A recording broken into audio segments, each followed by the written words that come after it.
Good morning, everyone on the internet.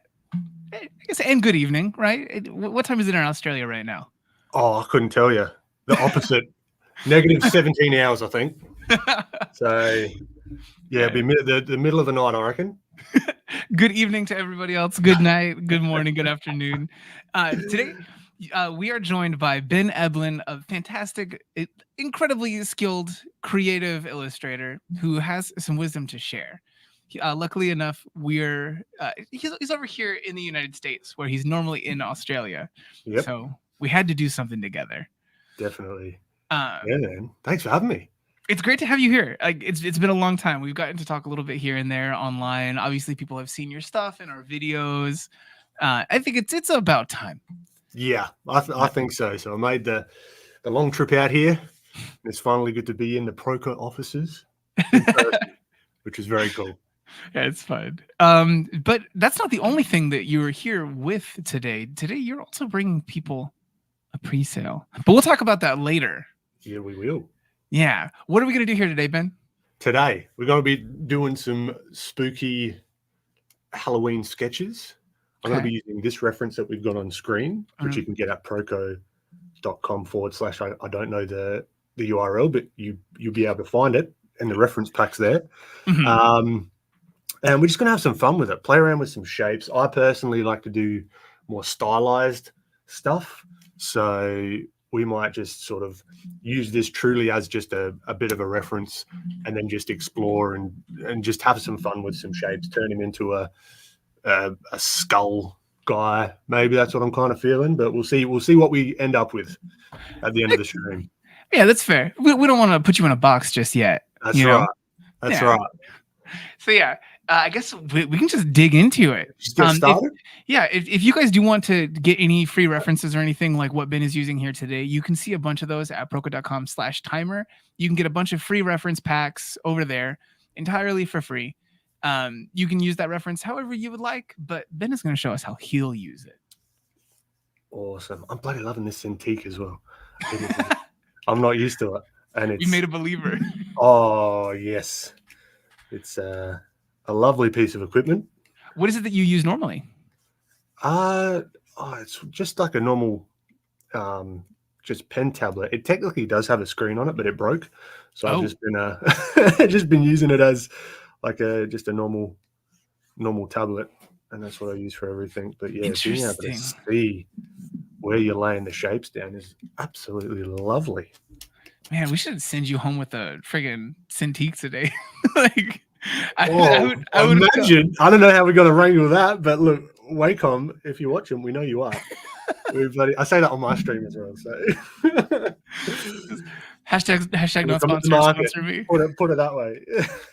Yeah. If you guys have any questions about what Ben's process is, what he normally uses, what he's using right now, or anything, leave them in the chat. Today is a hangout stream. We want to be here with you guys and talk to you above all else. So, definitely, yeah. Ask all the questions that you wish. So I guess talking through a bit of the process here, I'm kind of thinking I'm in 2D land at the moment. I'm not getting all sort of hung up on all the details just yet. I'm just trying to get a base level shape. Mm-hmm. And then within this shape, I can start to explore and experiment and kind of have some fun. So I'm trying to find the eye sockets here. So the cool thing about understanding a little bit about skull anatomy, which you can find out, of course, a lot more with Proko tutorials, is that you can just build on top of them and even like use it as a way to like reverse engineer your work at the same time. Like if it's not looking quite right, you can go back and see, okay, where is that eye socket actually meant to be? Even in like stylized kind of drawings, I find it super useful just to have a bit of an understanding of the underlying anatomy and skull and that kind of thing. Yeah, absolutely. I think a lot of times people They're like, we'll get these YouTube comments where someone will say, joke's on you. I draw anime, so I don't need to know anatomy or realistic proportions. And Okay. that's not how that works. Like you need the Need to do anything. That's very true. I don't need to do anything, but at least I find it useful. I find it very useful to. It gives me freedom, you know. Mhm. Like I've got complete. We'll see how the drawing ends up, but complete some control control. about some level of control of the shapes that I'm putting down. Mhm. And yeah, that's good fun. I find it really fun. I don't personally I mean, everyone's different, right? But I don't personally understand why some people think of it as like a chore to like figure out anatomy. It's like a puzzle. It's like figuring out, and you're drawing the puzzle as you go, you know? Yeah, and plus using anatomy doesn't have to be something where you're like, oh yeah, this is these are the sternocleidomastoideo, but like I don't you know don't the names have of to do bloody all that. anything, if I'm honest. Yeah. Like it's if I know how to draw the shapes, that's the tool that I need. I'm not looking to be a doctor. Mm-hmm. I don't like I should like it's not. I'm not poo pooing it. I think it'll be useful to know it, but you kind of pick it up as you go as well. Yeah. Like what? Yeah, you can just Hello. close that. Okay, there There we you go. go. Yeah, that'll pop up I'm every working on a once in a PC, while. everyone. So my apologies.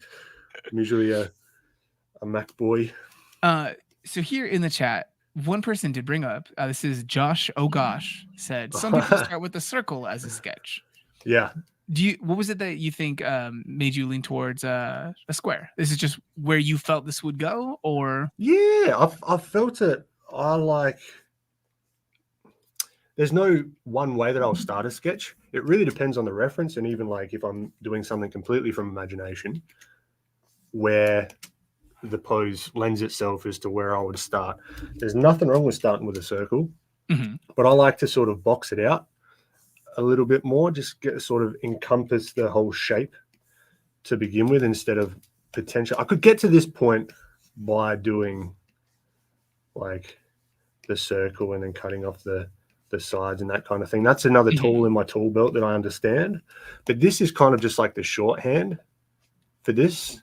Instead of using this to get to this point, I kind of just went straight to without the circle and everything. I just went straight to boom, boom, boom, boom, boom. this is what you're talking about, where it's the information that you initially learn in a very formal way of it being like, this is how this is constructed, this is how this is constructed, this is where this thing is. Over time, that just becomes something that you know. You don't have to think about walking as like a lift the left foot, lift the right foot. It's just walk, you know? Yeah, that's it. Like you figure out your own shorthand for stuff as well as you go. Like that's why I find sometimes it's tricky looking if you're not used to understanding that idea. If you're like looking at time lapses of different artists and just like how did it just like boop, boop, boop, boop, boop, and it's done. It's like, is that already in their head? You know, did they already have that idea laid out in their mind and then they just went for it? Oftentimes, like I think it was Kim Jong-gi that mentioned this as well, that it's like it's a shame that you can't see the invisible lines that I see. Right, so he's got shorthand like crazy when he was doing his drawings, you know, because he's done it so often. But from what I gathered is he's using each shape as kind of a guide in itself to like build off of another, if that makes any sense at all. So he's almost like constructing his world by drawing the first shape and the second shape and the third shape and then referencing those to get like, yeah, it's I think art is kind of like that in general. It's something that people think like, oh, what should I start to learn first and then learn second, then learn third? The real answer is start learning a thing, and then you'll end up just like taking little side journeys to learn something else. Definitely. And then they'll all kind of inform each other. There are some things that are good to learn first, but after the first bit of knowledge starts coming in, it's not as direct as that. Yeah.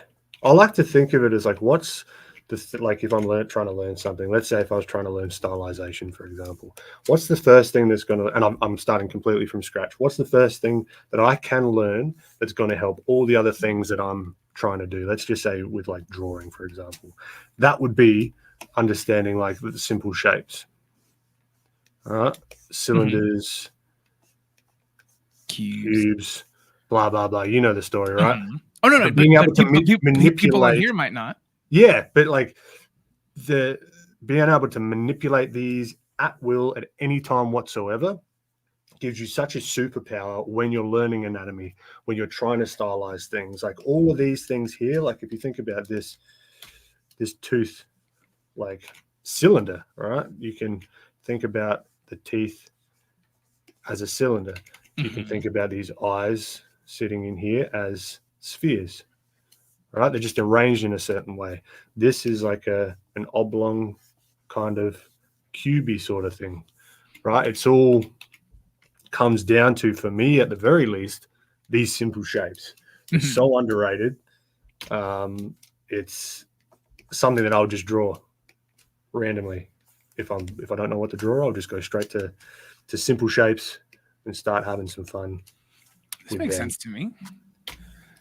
There was a question in here. Go for it. Shoot. This was from Pam Pam Tam Tam. Nice one, Pam Pam. They asked, just hopped on, what does Ben do for his work? I like his sketch so far. Oh, thank you, Pam Pam. For my work, I do the social media thing, basically. So I do streams, I post content, I sell tutorials and courses and that kind of stuff. I also yourself sell physical. Or for others? Sorry? For yourself or for others? For myself? Or for others? Like do you work for anyone else or is this purely just for I got you. Yeah, no, just for myself. For myself. So I'm self-employed. And I've also started to sell my own art itself, whether it be like prints and sculpts and that kind of thing. I'll do batch art drops, for lack of a better word. Makes sense to me. Yeah, and I ship them all over the world. So that's a whole other can of worms. That's been a big learning curve. But yeah, that's in a nutshell what I do. And I do some freelance stuff as well if the right project comes through and it sort of interests me. So if people wanted to learn more about this, would they go to your website, to your socials? Everything, yeah. Social links in the description, I'm assuming. Yes. Yeah. And here on screen right now. Yeah, that's it. So yeah, if you want to learn more. Yeah, if people haven't seen Ben's things on socials, there are a couple different products that Ben has put out that people who like Proko stuff, like the Proko skull and things like that, might like. So you've got one that is the plain Jane head sculpt. That's very good. And then there's a new upcoming one. Are they actually being sold yet, or did you? Oh, the plain Janes have already been sold. So the way that I do it is in batches. So it's like, okay, this is the date that it's going to drop. I make X amount of them, and then the drop happens, and then that's that. So the store's not always open. So when do the hands go up? The hands have already been up. Oh, really? Okay. Yeah. I didn't know they were out yet. Yeah, so they were in the last drop, which was cool. Learned a lot with those ones. Just like the pain in that. Yeah, a lot of pain, like packaging and shipping and that kind of thing. It's a whole other world than the digital stuff, but it's so fun just to go back and forth between the digital and the traditional sort of stuff as well. But yeah, if any of you in chat are going to be at Lightbox, I think I'm doing something with you guys as well. Yes, you are. But I'll have a booth, and if you want to check out Plain Jane in person, I've got a painted version and a grey version. If you want to come and check her out, it's very good. Yeah, she arrived yesterday, so that'll be fun. Do you know what your booth number is for Lightbox? 421, I believe.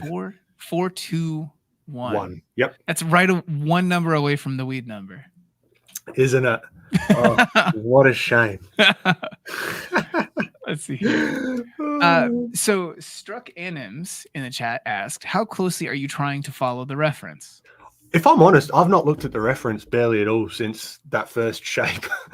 So it's kind of, you'll notice that the head shape is a little bit different.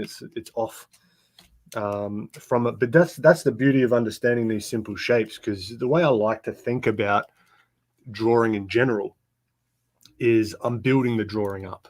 I'm building it from a foundation versus just drawing. There's a time and place for that, definitely. But if I'm inventing things, I find it really, really useful to build up the drawing using those simple shapes to begin with, and the shorthands that I've developed over time help to speed up the process as well. This is one that comes up, I think, when people watch videos that we've done with someone like Eliza Ivanova, where she'll have a reference, but she's not really strictly adhering to that reference. No, it's just a basis that you look at that takes away a lot of that, like inventing from whole cloth kind of thing. So you just get to focus on creating a thing while looking at that. That's it. And you do this a lot. You actually have a whole course on this. I do. Yeah, that people can find at proko.com/Ben Eblen. There you go. It is currently on pre-sale right now. The plugs are coming thick and fast. I love it. And I've actually, while I've been here, I've been able to do a 2-hour exclusive Proko content on exactly this idea of simple shapes and turning the head, like inventing a head and doing a head turnaround. So that's a Proko exclusive. You heard it here first, find folks. that one anywhere else. Yeah, no, Ben's course is really good. I remember when we first saw your the posts you were making online and everything, which I think you have been appropriately rewarded for on socials. I think people have responded really well. Some would say more so, yeah. more than yeah. And it's all really good information. I think you have a really good way of approaching something and stylizing it, and I appreciate you getting to share your knowledge about that. Oh, of course. Yeah, that's good fun. This is all. I'm having a blast right now. You know, this isn't work. This is like, let's see if we can make this have a little bit more character. That lower lid, even on a skull. So now we're starting to really like stylize it. Now he looks kind of like peppy, excited. He does. He's like, oh, I'm going to take someone to the underworld. I'm so excited. Let's see. There were a couple other questions here. We already responded to one person in the chat about this one. This is not pre-recorded. This is live, Inez. No, we're live. Chat. Yeah. Ben's here in freaking person. I'm in person. And then there was another asking, what is the tablet you're using for drawing? This is an older model of, I believe, Wacom's 21-inch Cintiq. It's not one of the newer cool ones. We have another one of those in studio, but this is the one that we have for people to use most often. I think it's really good. You don't need the brand newest one every single time. It's just about what fits your needs. Like you said, you have a screen tablet, but the screen part of it doesn't function currently. Yeah, so now that's it. You get the same or similar results, but it is quite nice from a efficiency standpoint. And even from a content standpoint, I don't know if this is boring to people, but like if you're recording like a time lapse, for example, I like to zoom in and out like a lot. You know what I mean? And I don't want to give people a bloody epileptic fit doing that. So if I'm here, I can actually zoom in with my eyes and come in close. And that's very true. And then you can just record the screen, and then everyone is happy. Like it's even me, because I don't have to edit and like stabilize all the footage and whatever. It's like the way that you're saying this is a very good benefit that never happens when someone comes in the studio. They all end up zooming in so much when they can do it with their human freaking eyes. I know, right? Oh, it's so frustrating. Oh, dude. But yeah, I've had too many mistakes with editing to now I do the trick of with my pen tablet, I go into window and then I go to workspace and then create another copy. Yeah. That's the way I do it currently. But if I could do this, that would be absolutely beautiful. I like the way that Procreate records things. And because it won't have a zoom in or zoom out. It's great. Yeah. That is nice. A tip with that as well, make sure you're recording that in 4K. or like a Yes. higher resolution, because it starts off as like a pretty low resolution. Yeah. Because assuming you want to just like look at it or post it as like essentially a GIF, not use it. Yeah, that's it. Yeah, that's right. So make sure that's a high quality. Pam Pam Tam Tam came back with another. Oh, Pam Pam, welcome back. So has observation gradually been replaced by design in your process over time?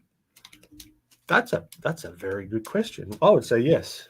But observation is still there if I'm trying to study design. For example, if I'm doing style reference, if I'm using style reference, I still have to use my observational skills to see what's going on. You know what I mean? Why does X artist have a style that I like, and trying to break that down? My observation skills aren't thrown away. They're just used potentially in a different way. Mm-hmm. But no, that's a good question. I agree. Yeah, it was also like very succinctly put. Oh, Pam Pam, you're coming in clutch this stream. Yeah, Pam Pam Tam Tam, top chatter so far. It's so fun to say. It's Pam Pam Tam Tam. Stonks in the chat says that's better than neat skull design. Thank you, mate. Thanks for popping in. Joshua Mencken in the chat asks, is there any under 150 USD tablets that are good for beginners? There are so many. The biggest question here is going to be, do you want there to be a screen or not? For some people, like I forget who it is that's coming in. I think it was Stephen Michael Hampton. Doesn't actually enjoy a Wacom, or not Wacom, a Cintiq. They don't want to look at the screen where they're drawing. They prefer the experience of drawing with their hand and seeing it happen on the monitor.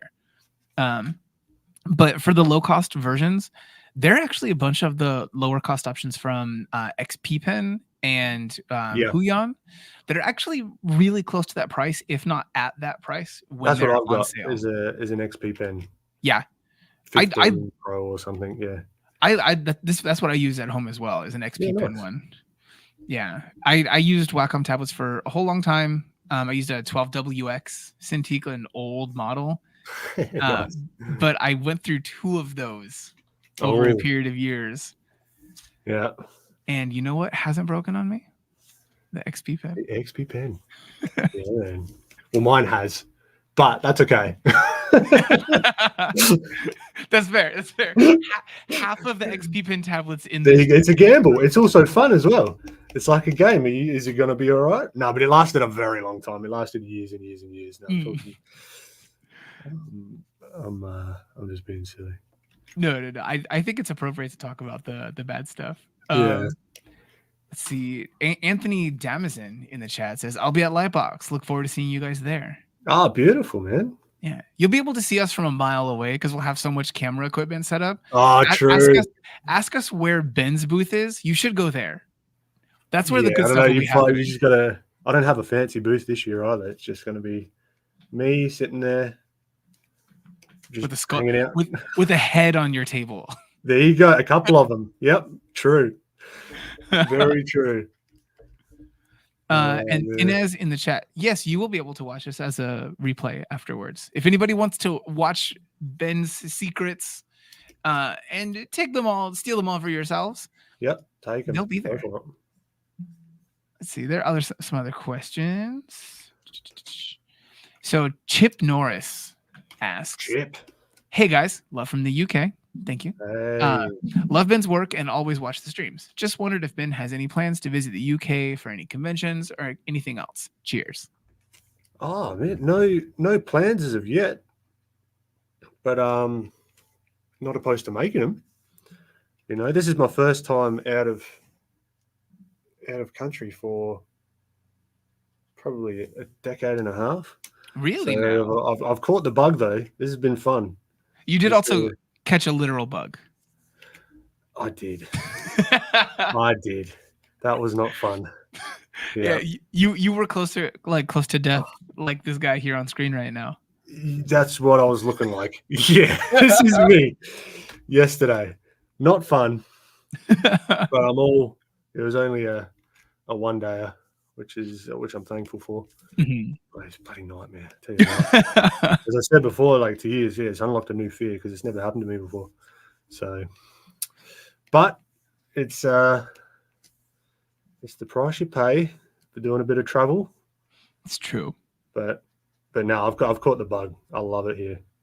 San Diego is so nice. You're gonna come live in San Diego now. Yeah, dude. It's funny. I've went to some open houses even. Really now? Yeah. You're taking. This is because of Christian's endeavors, yes? Yeah, and potentially mine. Interesting. You never know. Okay. Okay. But yeah, hopping back between Australia and America would be fun. I think this is where it's at as well. Like a lot of the stuff, like all the. I mean, you guys, it'd be cool to catch up with you guys more often as well. Agreed. Yeah, it's always good to get to hang out with people who are doing things like actively, because I think it then motivates you or gives you new ideas for something. Well, that's a massive thing about being here as well. It's just the motivation of seeing people do it. You know, like I was hanging out with Rembert Montold, I think that's his last name. Mm-hmm. Just sitting down, drawing with him. You know, like just doing work at Christian's, and it was just the motivation is just so high right now. Mm-hmm. It's great because I'm over in Australia. I don't have too many connections. I do have a couple with CDW, which is a school that I went to there. Those guys are really cool. But apart from that, not don't really talk to anyone about this stuff other than on Zoom with you guys. So being able to actually be in person it's awesome. Yeah, absolutely. There was there's a question here in the chat from Struck Anims. Well, they brought up a thing about things in person. Lightbox. Yeah. They asked when Lightbox is and where it is. It is this not this weekend. The weekend after this one. Yep. What is it? 25th to the 27th, I believe. Correct. Yep.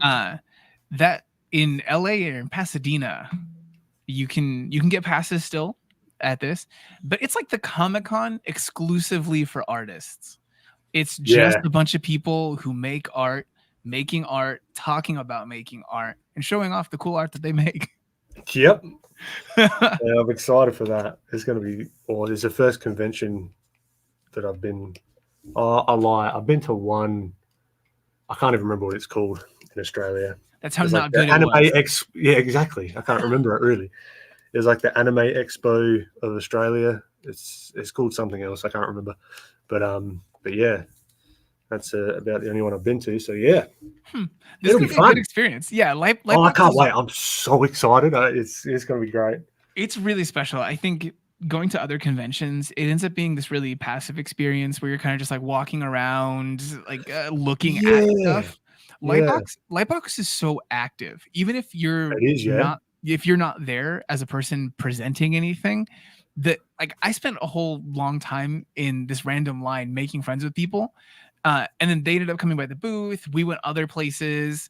Like I ran into them out while they were getting Starbucks. Everyone there is awesome. It's just this whole group of people that you can all be friends with because they're all the same as you. That's awesome, man. Because that's the whole thing, even about this trip. It doesn't really matter where I am. It's just the people that I meet. That's the fun part of it. Like, yeah. Ooh, are you In and Out is awesome as well here for all you traveling. In and Out, shout out. I'll be a sponsored athlete. You're an athlete of In and Out. It is genuinely really good because it's so cost effective while also being freaking delicious. Oh, what I like about it is healthy because it's like you could do the protein style, and then you got it's like the lettuce as the bun, and trying to find healthy takeaway. I mean, quote unquote healthy. How healthy it is, I don't know, but compare like at least a lower carb option. It's so affordable. And it looks like it's like Americana. When you walk in there, it's like this is what America is all about with the little hats and everything. Are you guys recording a podcast where you just talk about everything you've experienced in the United States? That's a good idea. That would be a good one. That'd be great. It looks like Braulio here in the chat asked, what would you say are your biggest art influences? Oh, who's your art Mount Rushmore? Minus the appropriation of a whole mountain that was special to somebody else before. Yeah, this my That's our Uluru. yeah, true. Oh God. My art Mount Rushmore, or like it's a combination of a whole bunch of people. Like I'll just start rattling off names. Okay, hit it. Oh, Putting you on the spot. I love Max Grecky's stuff. His stuff's awesome. TB Choi, Norman Rockwell, JC Leyendecker. Who else?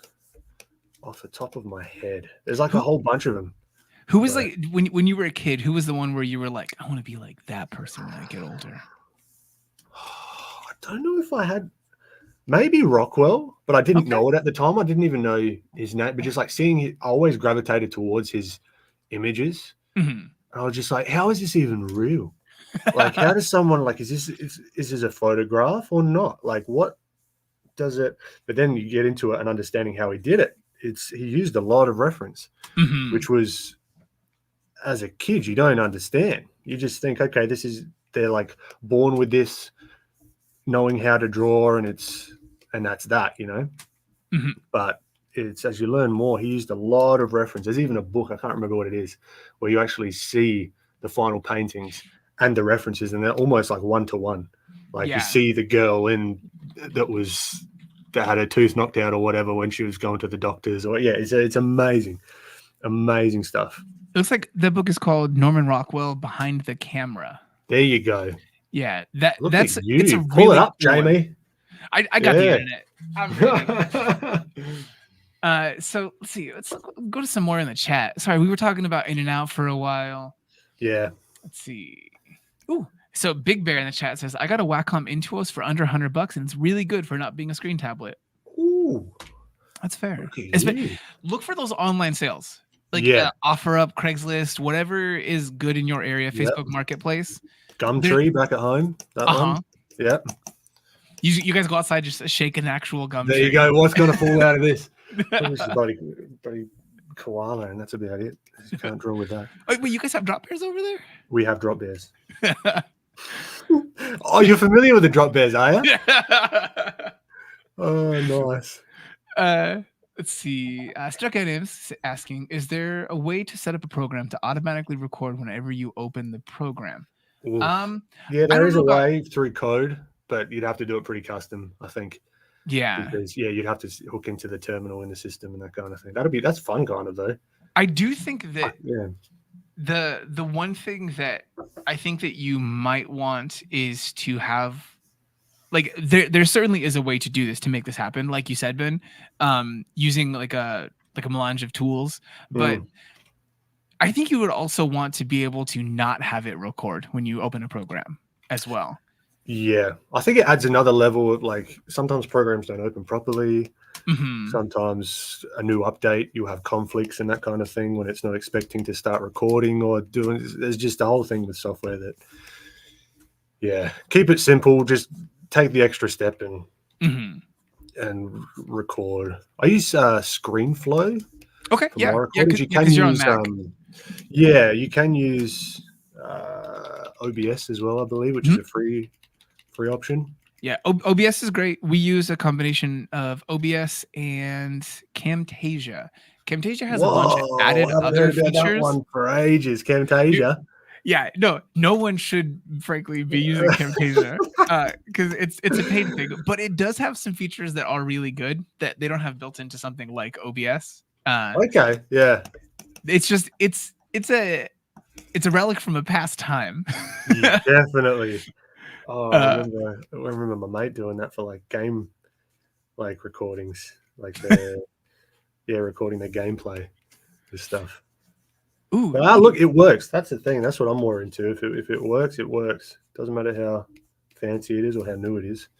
We got a super chat in here, $1, but they didn't ask for anything. Who was that? That was Christian Nee. I think Christian.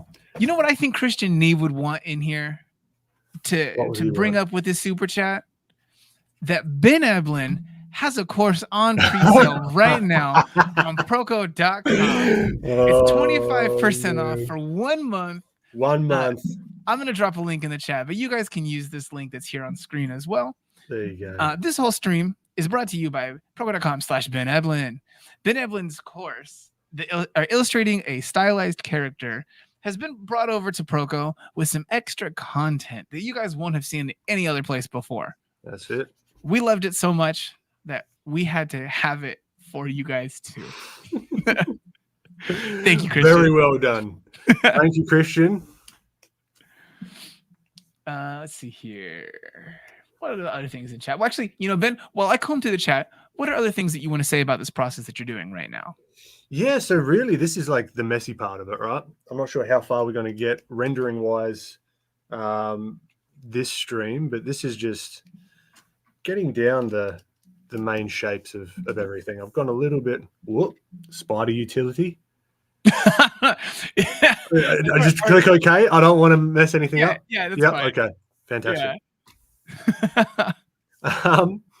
Yeah. So just having it's just play, really. Like, this isn't going to be if I was going to do this as a final illustration, it wouldn't be the final illustration.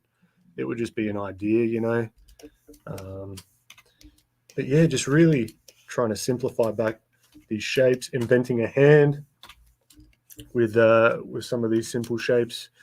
I might try to do a little bit of refinement here. So now I'll knock back this layer, just the opacity slider here.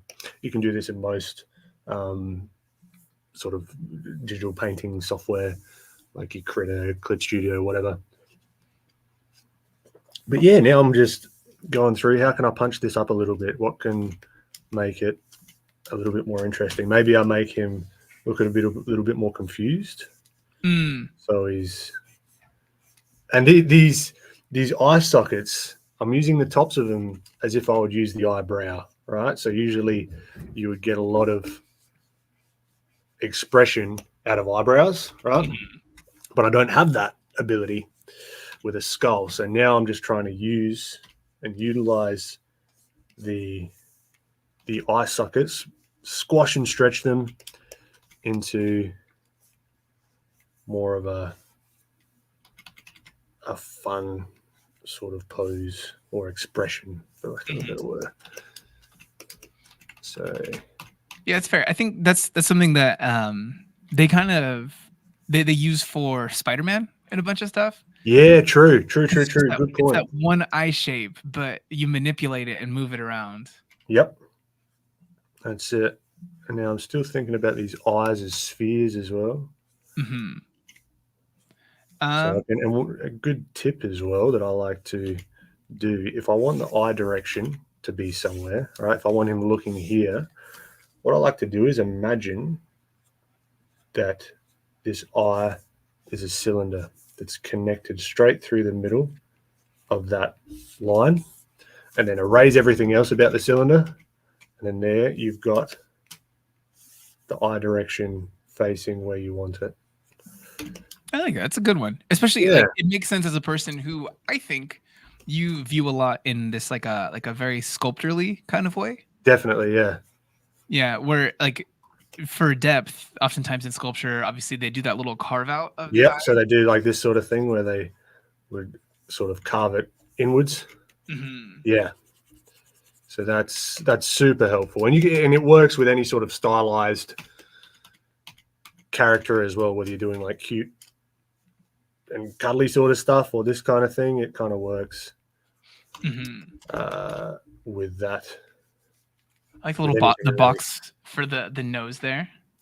There you go. Look at you. Yeah, very observant. I was actually I'm using my eye cylinders and I'm seeing so much. There you go. That's it. But I was actually looking at TB Choi's I think it's like How to Draw Manga or whatever, her book, with some of these descriptive lines. Like I wanted to show here that this has got a little bit of depth to it. There's like you can like grab onto it. It's not paper thin.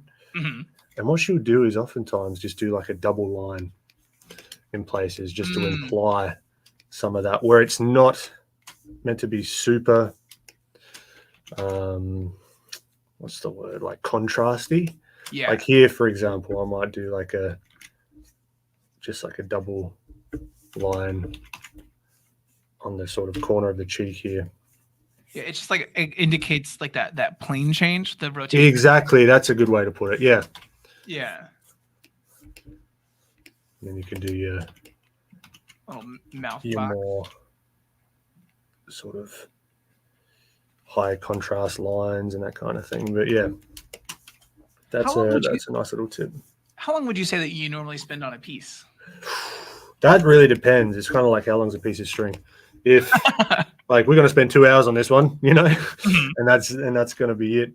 I could spend anywhere from a few hours to a few days going back and forth with trying to get it looking how I want it to, you know. Particularly with rendering. Rendering takes a lot of time, but if you've done a lot of the groundwork, like this helps a lot with rendering, because if you've got the 3D shapes and you understand the 3D shapes, then the rendering kind of handles itself in a way. If you understand what you're doing with the rendering, it's kind of like switch your brain off a little bit and then just go, but it just can take a long time. Yeah. But yeah, anywhere from a few hours to a few days even. Yeah. So it really depends on what I'm working on. Yeah. Yeah, I think that there's this idea that there's like a finite amount of time kind of thing. It's like everything I sit down and draw, it's 20 to 30 minutes. Yeah. No. No, not at all. Like I used to be hung up on that. It's like, oh, this took me like way too long to do. And it's like, well, look, if it's not right, it's not right. Like if you got to change it, you got to change it. And if that takes more time, I personally could care less how long something took an artist. Like that's just me. It's more of like a little brag, you know. It's like, oh, this took me half an hour. It's like, oh, that's awesome. No matter how long, no matter how quickly you get your drawings down to being, you're never going to draw as fast as Rembert. So just stop. Mate, just focus on quality. Seeing him just fly through on a sketchbook with a big pen, it's so inspiring. I'm like, okay, I have to figure out how to do that. It's like really frustrating. I'm like, I need to know how to do that now. Like I did a lesson up at Watts earlier last week, I think. And yeah, that frustration set in as well. I was like, oh, charcoal on newsprint. It's a completely new thing. It's a whole different beast, man. Were you using something like Vine or a charcoal pencil? No, like a charcoal pencil. Okay. Where you do like the razor and you sharpen it all up and you do the whole thing. Like it's just a whole new way of thinking. And I wasn't good at it. And now I want to get good at it. It's just one of those things. It's very frustrating. But in a good way. It's like motivating. It's like, all right, I can figure this out. Absolutely. I just need some time. Haruko in the chat says, "Hi, Ben. Longtime fan. Thanks for all the resources and learning practices you create and arrange." Thank you so much for popping in. My pleasure. Skullcruncher79, also a very good name, says, "Hey, I have a question. When you do portrait drawings, what's the first thing you start with when constructing the face?" I personally like to do the larger shape of the head. So like what we did with here, we kind of blocked him in like this kind of thing. First up, I like to do that. But again, if a head angle is like up and we're looking like directly underneath the jaw, okay, doing like a circle and then trying to figure out, okay, there's the nose underneath, and the circle doesn't really help me that much. I would much prefer to like box it out a little bit more so that I can get the jaw, and then there's the neck and blah, blah, blah. So it really depends on the head angle. But sometimes if I'm doing like a profile view, I will sometimes do this, block it out like that. Or if I'm feeling spicy, I might do a little oval and then come down and then build this out with the ear. And if we're going to draw this guy on the side view, do the skull, etc., etc. So yeah, it's a bunch of different ways. I would try experimenting with a lot of different ways of like constructing it, and see what one just you get the best results from as well. Mm-hmm. There's going to be some things that don't necessarily click for you in the way that you think. So just try them all. And then don't be afraid to change it later. There might be some piece of like 3D knowledge in your brain that was missing before that you build up over time, and maybe some different technique will work for you more later. Mm-hmm. Everything in art, whether it's inside of one drawing or one piece, or the full time of you drawing something, is changing up as you need it. There's no one way to do a thing. Very, very true. I wish I learned that earlier, because I used to always get hung up as like, oh, is this the right way to start the thing? Yeah. There's no bloody right way. There is no right way. There's ways to get started, you know? Yeah. But pick and choose the one that makes sense for you. Yeah. That's the hardest part. And honestly, telling people me saying it right now, and like us talking about this, means absolutely nothing to a person who's going through that right now. Oh, definitely. That's it. Because you won't hear that and go, oh no, they're right. You're still gonna think like, I need to do. It's like but what do you use? Yeah, it's like, and that's not bad. We were the same people before. Yeah, exactly, man. Exactly, and I'm still learning as well. I'm sure there's things that I do now, like habit-wise, with art and whatever, that I look back in like 5 years' time, and it's like, oh, what an idiot. You know? Yeah, absolutely. I have a couple other things from the chat here that I pulled. Yeah, go for it, man. Anthony Damazin in the chat asks, has Proko solidified the list of artists that are going to demo at the table? You know what? We have. Let me give you a couple of these, because we haven't put out the actual list yet. I can tell you that on Saturday, the day when Ben will be there, we're going to have James Gurney. We're going to have Ben Eblen. I'm following. That's a hard follow. Holy frick. You'll fit in perfectly. It's going to be great. Oh, man. No pressure, Ben. And then immediately after you, your book ended really great here. It's Morgan Weisling, a fantastic painter. Oh, yeah. Holy shit. Sorry, my apologies. You're on Proko. We'll say plenty of bad words. You are fine. Okay. All right. Yeah. And then later in the day, we've got Faith Schaefer, a person who works in animation, who you guys might know from the Sword Timber drawing challenge. And then Peter Hahn to wrap up the day. Oof. Just a jam-packed day of just incredible talent. The other days, you'll have to either find out on socials here this upcoming week when we actually publish all of those, or come to the booth where we'll have signage and everything. Everything else, you'll get to see on YouTube later, because we record all of those. True. I have more questions from people. Go for it. Oh, Mad3D says, Proko tutorials are nice, but I don't have money to buy them. Good for everyone that does. You don't have to have money to buy things on Proko. This whole YouTube channel that you're on right now is actually a pretty solid free option. Mm-hmm. We don't hold back any information from the courses that you need to learn something. The only thing that'll actually be separate from these free offerings in those premium courses, it will be some assignments that you don't necessarily need to follow along with or submit stuff for. Those some assignments are free, but the lion's share of those videos are the core concepts that are here on YouTube.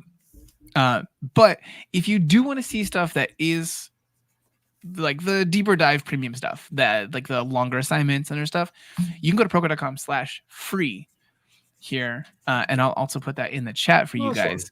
And there is a whole sampler pack of lessons from some different courses that you guys can follow along with. But for every video that we do have, if there are any assignments or anything that we post for free on YouTube, you can actually submit for all of those assignments for free without having paid to be in those courses and get critiques, response from other students, from the instructors. We don't want anyone to have to pay for something, but for those that can, they can get a little bit extra. Yeah. So that's my spiel for that. Yeah, that's cool. I guess in keeping with that, Struck Anims asked a question that I don't know if you want to go. I'll give you the one cam and see if you want to say anything to them about this, Ben. Oh.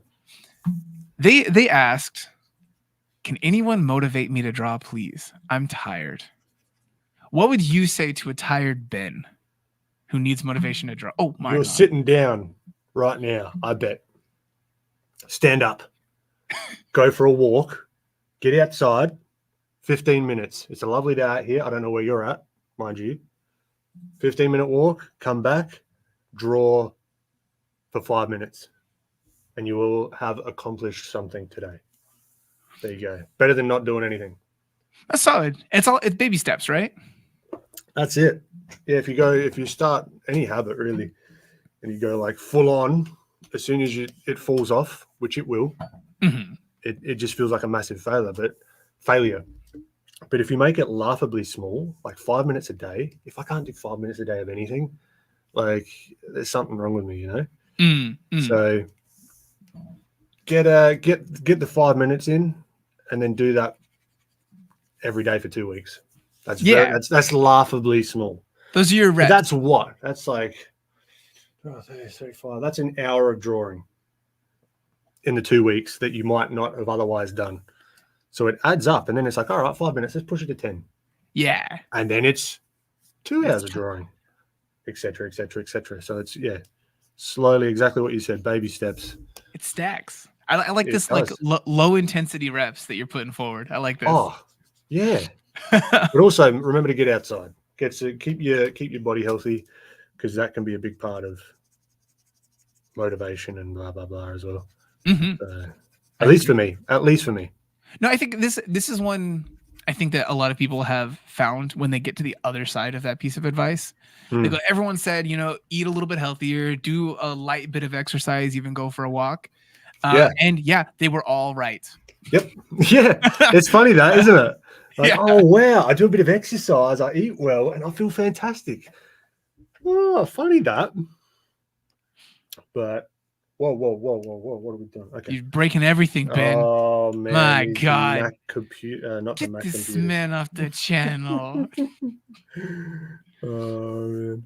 Let's see some more. The one thing I would say that I would like, I think that the idea of drawing 5 minutes every day, there are a couple of things that I'd want people to keep in mind that I think pair nicely with it. Is one, not every time that you sit down to draw, as a person who doesn't draw often, don't sit down and try to make the greatest piece you ever made. Oh no, not at all. You're going to be tempted to. Don't do it. Yeah. And don't just draw an eye and then an eye like I did for many years.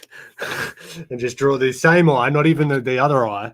Just draw eyes all over the place. You can do that if you enjoy drawing eyes. It's completely up to you.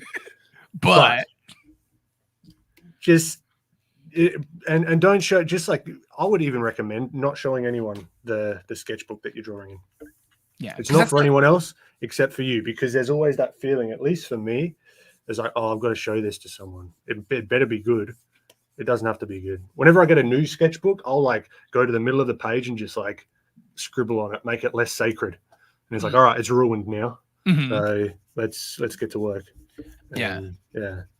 There's another thing that was said by Marvel course instructor, wonderful comic artist Daniel Warren Johnson on one of his streams, where he said that he'll often start the day with an easy win when he sits down to draw. Nice. And I think that 5 minutes of drawing is it's an extension of that kind of idea. Like, you don't have to sit down, make that like the nicest thing you ever made, or go into the hardest thing that you'll have to do that day. No. Do something that you enjoy doing, that you can knock out quickly, and you feel like I'm warmed up, and that was fun as hell. Yep, that's exactly right. It's a wicked start to the day. Yeah. There is also one other person here in the chat. I can't teach you how to draw in a text thing here. The entire channel here is going to be that. They were kind of spamming the chat earlier, like no one's responding to me. Teach me how to draw. This whole channel is that. There's actually a playlist here on the channel. There's one called Drawing Basics here, which will actually take you through the fundamentals from sharpening your pencil and knowing something about an eraser to being able to render basic forms, perspective, and more things like that. The main thing that I would want you to do is just start having fun. Push a pencil around, see what happens, and then start looking at some tutorials. See where you take you first before you start trying to learn from somebody else. Also, follow your interests as well. If there's stuff that inspires you, do that. Keep that at the forefront, because that's going to get you through the times where you don't feel like doing it. That's going to be that extra motivation, instead of feeling like, oh, I have to learn XYZ first before doing anything. Keep a bit of that interest at the front of your mind as well. Word did, however, say one thing here in this chat that I love. They said, motivation tip, touch grass and eat it. It's fair. I mean, from a nutritional standpoint, I don't know if I'd recommend that, but the touching grass stuff. Was wheatgrass. Wheatgrass. Oh, wheatgrass. There you go. All right, fair enough. Actually, so you guys have said some more things in the chat that I do want to get to, but Ben, I want you to talk about what you were doing with the lasso tool there. Oh, there we go. Yeah, you were lassoing some sections to fill and things. Yeah, so this layer here, so this is kind of that's your mask, like your base layer, the base shape, uh-huh, right? And then this is kind of like the local value of the skull. It's a little bit lighter. So then I go on top, add another layer, and use it as a clipping mask. So all a clipping mask is just something that allows me to not go over the lines, right? So that's super useful, just as like a time saver kind of thing. And then I was just trying to add in some shadow. So I might even do this where I will, is that going to work? No. There we go. PC, trying to get used to it. I'll mask this off. So now it's just selecting the skull itself. And then I might make this a big airbrush. I might not even need to mask everything out. I might just do a big broad airbrush really lightly. Give a little gradient. Yeah, just to give us sort of like a focal point kind of thing. And then I can come through and erase that back a little bit if it's too intense, All right, so it gives me a good little foundation. Add another layer in, create a new clipping mask, and then we can come through and say, okay, I want to, by holding Control and on the skull base shape, create a mask, and now I can start adding in some lasso tool values. And you find that being a little bit smoother than trying to use your pen and like block out the shape and everything? Yeah, you can do that. I will do that afterwards. So this is just to get the basic, just something to work with really. And then what I'll do is I'll merge all this down at one point, and then just continue to paint normally, if you will, just on one or two layers. It just is a lot easier to manipulate if everything's kind of merged down, if that makes sense. Yeah, rather than having to deal with like layers and layers masks. Because I can get like 50, 60, 70 layers at one point if I'm being really finicky with it and I really want to separate things out. But yeah, oftentimes it's not needed. My Yin Jiang in the chat says, who is this Rembert that they mentioned who sketched super quick? I want to Google this person. That is Rembert Monthald. You might have seen him in a couple of our videos. I think in both of those we mentioned Riot Artist. Yeah. Because he had previously been working for Riot in the games industry. But yeah, Rembert is a fantastically skilled artist who sketches very quickly with ballpoint. He works in the mistakes that are kind of inherent to ballpoint pen. He learns to work with those and accept the lines that he makes, and also make those lines with intention. So he gets to work really quickly as a product of that. Yeah. Luckily, he is making a course right now too.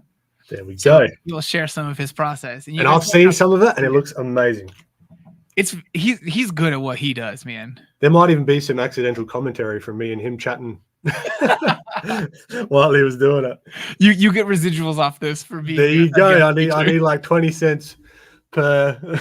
Because we were going back and forth between like a composition that he was going to choose, and we were like, "Oh, what do you think about this?" Da, da, da, da. So yeah, no, he's a really nice guy as well. Absolutely, yeah, sweetheart of a man and a good guitarist. I hear. Yeah, I haven't heard him play, but yeah, he was talking to me about it. Yeah, during his one of the videos that we did with him, where he was here in studio, Yeah. him playing music and just riffing in this like very jazzy kind of way was actually the Ooh. backdrop music for the whole video. Oh, no way. Yeah, it was really cool. That's cool. That We is just kind of cool. we set it up as like, maybe it'll be interesting to use this in there, and Yeah. sure enough, yeah, we ended up using it for the music. Oh, perfect. Let's see here. All right, we got some more. Yeah, man, go for it. Is it Josh congratulating Wart for finally getting a comment read? Yeah. Josh in the chat, Josh Disher says, I noticed that professional artists like y'all seem to be very calculated with your lines and stuff when making art.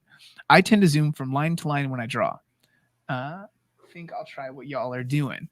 Do you find that you over time, Ben, have started to kind of like play like, is there anything about your process that you currently use that has changed the way that you approach different lines and making lines over time? Yeah, so it sounds, I don't know, probably simplistic, but I'm really thinking about, like, when I'm conscious of it, I'm thinking about each line and why I'm putting it down. And that tends to give me a good result, because it is very easy to just go a bit willy-nilly and be like, okay, let's, wherever my pen is, and let's just start. Oh, come on.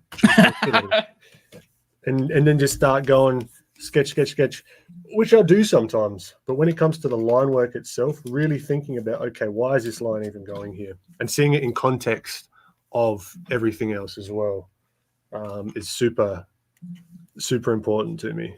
So really thinking, okay, this is going back in space and connecting to the ear. All right, so this ear is in a 3D object as well, so there might be a little bit of a lip of the ear here, and really taking my time with it. And with taking my time, I end up being faster because I'm going slower in the beginning versus trying to fix my mistakes of going fast and scratchy.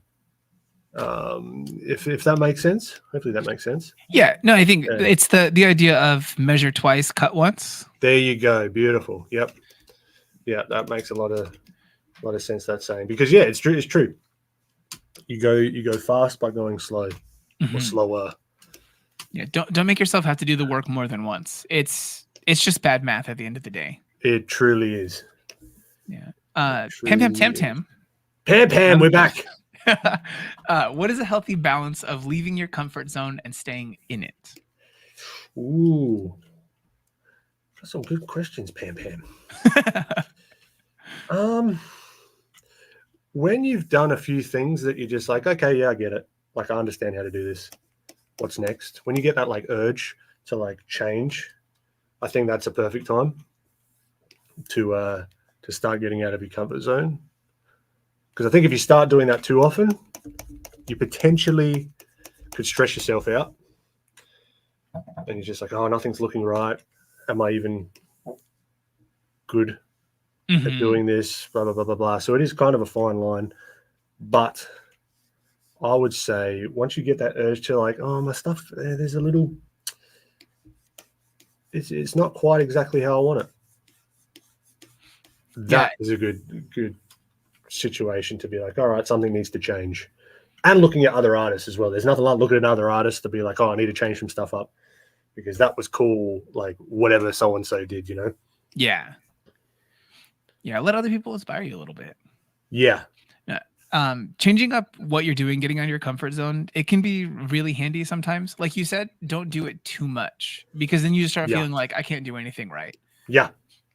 Just let yourself explore as necessary, but exactly that, as necessary. Yeah, exactly right. I mean, there's this thing called flow, like flow states and all that kind of thing. And there's like this Goldilocks zone between something being just hard enough to keep your interest, but not too easy that it becomes boring. So if you can find that, it's when like time disappears and you forget to eat. I don't recommend it, but it's like you forget to eat. It's like 3 a.m. It's like, oh man, I've been up doing this for so long. That's kind of the sweet spot of difficulty, I think, is where you want to be at. Like, but I recommend being healthy and not like forgetting to eat. But that just happens to me every now and then.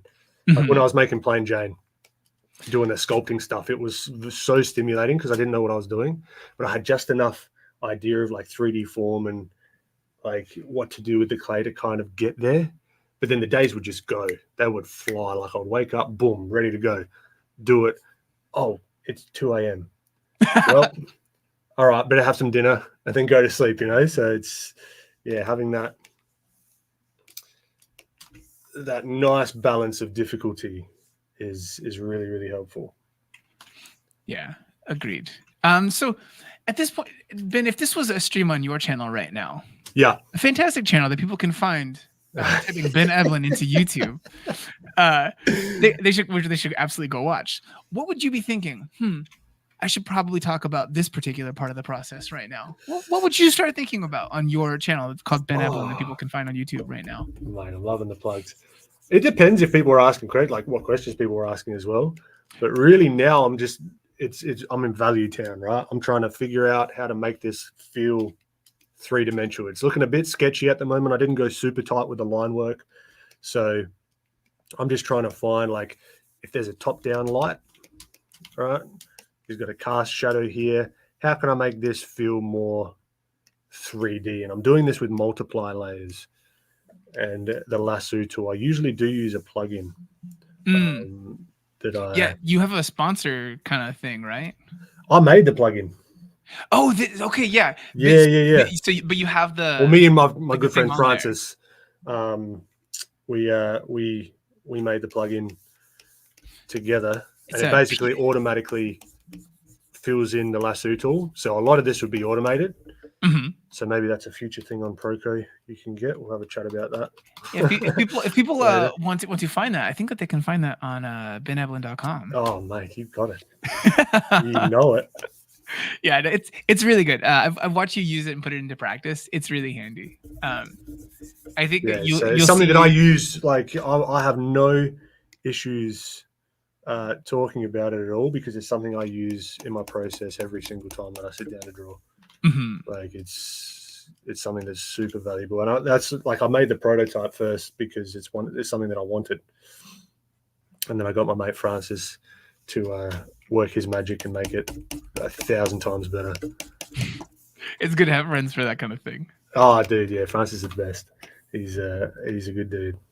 I do want to put the call out now. I think that if you guys have any particular questions about stuff that you've seen Ben do so far in this, that you we definitely didn't get to hit really in particular, please ask them in the chat. I want to know your guys' question about the process. Yeah, go for it. Yeah, because I think that there were some questions here in the chat that were about the particular process, or more nebulous art questions. Yeah, but I want to hit these good things. Also, a quick tip as well for people asking stuff. From my experience, if I'm answering questions on chat, the more specific, the better.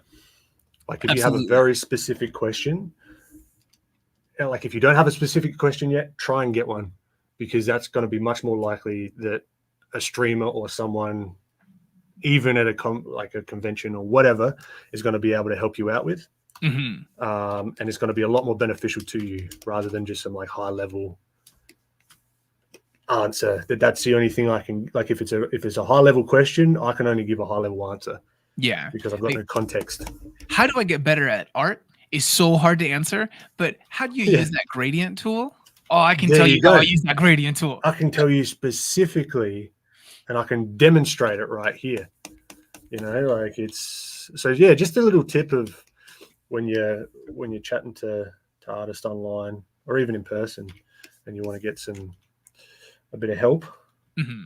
Most people are nice that I've found that they'll be able to help you out, but oftentimes only if it is a pointed question that they can actually help with. Yeah. Josh Mencken in the chat asks, do you memorize your range of values, or do you have something that you look back to? There we go. Fantastic question. That's what I'm talking about. I don't really memorize the range. It's on a case by case basis. I like to start with the darks first. I haven't done any highlights yet, and kind of build up from the shadows. That tends to be something that works for me. So the way that you're working right now, do you plan to modify the like kind of like local color that you have underneath all of these I shadows could. right I now? could. That's the benefit of having it as a layer. So Mhm. if I wanted to lighten up, see how that kind of makes it look like one material? Yeah. Here, now it separates it out. But if I wanted to tweak it slightly, I can make it brighter. I can make it darker even, if that made sense. Mhm. So that gives me the freedom. But once I bake that in and I sort of Merch? merge all the layers, then that's it. So that is the benefit of having that, like all your flats and your local values kind of on different layers. Mhm. And depending on for the people here in the chat, like the line of work that you go into, whether you're working for yourself or somebody else, there'll be some different requirements that they might ask of you. For a lot of True. concept art, you'll do a lot of colors with something like gradient maps because you can very rapidly change those colors and those color schemes. Yeah. And it'll just depend on the use case for what you do. Yeah, definitely. Um, Canton in the chat asks, "How do you know when to airbrush and where to paint?" Ooh, airbrush for me is larger swaths of value or color, or if I'm adding color variation, let's say, like if I wanted to start adding a bit of color onto this skull, I might just duplicate this guy, if that's going to work, and then whip him back there, and then let's change the color. So now we're colorizing this. Let's make it more of a bone color-ish kind of thing, right? So if I wanted to come through, mask him off, and let's use, say, like the color layer mode. I just wanted to add a few different like color variations subtly. You know, I'm not even sure if that's working. Is that working? Oh yeah, it is very subtle. Mm-hmm. I would just come through, make it a little bit subtle Little, like that, like, just like tiny little bit, like maybe in the shadows, make it a little bluer, you know, something along those lines, and then we can come through and erase it with the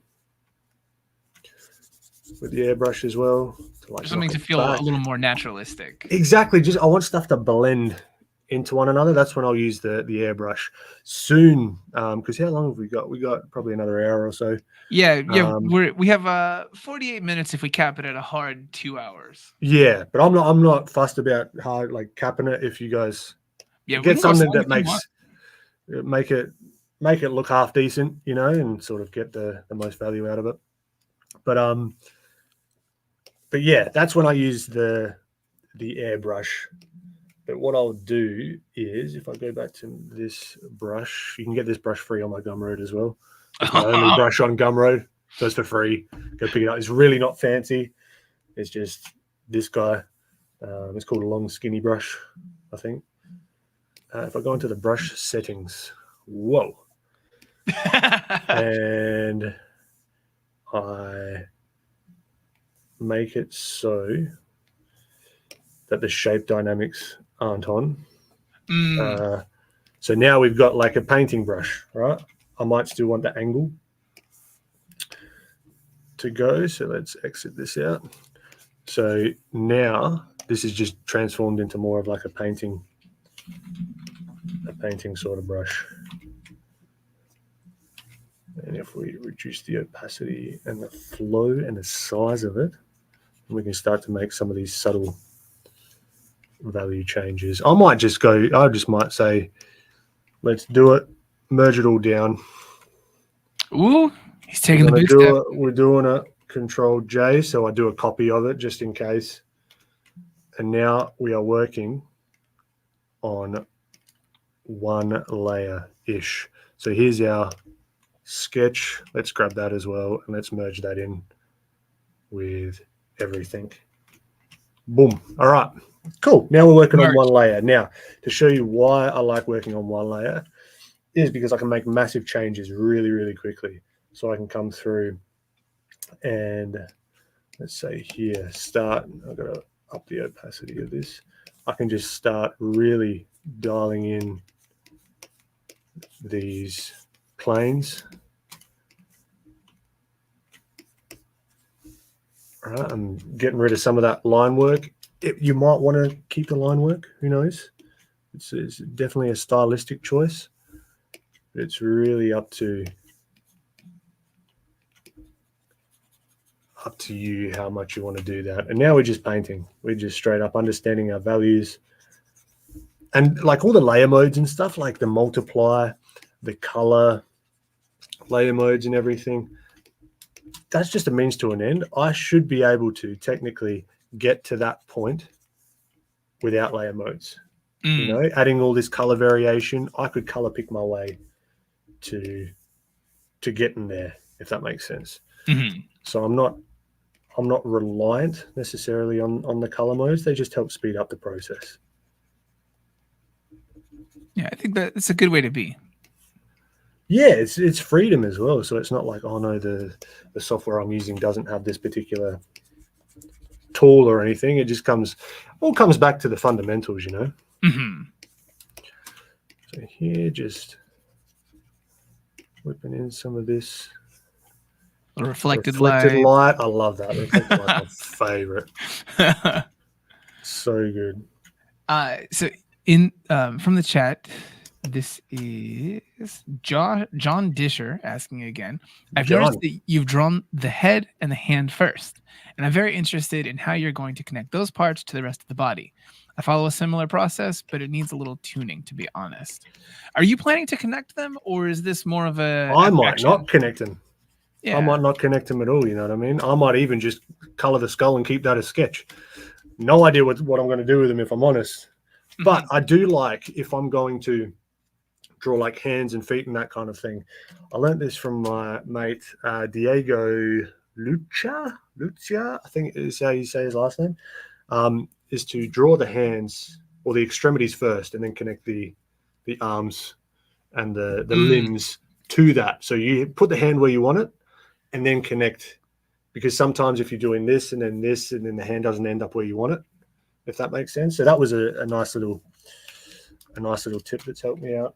Yeah, the chances of you putting the hand somewhere that's functionally impossible for you to connect, it's like none. Yeah, just putting your hand in first, it's good. Yeah, and then worst case, you just do it again, erase it, and then it's no massive deal.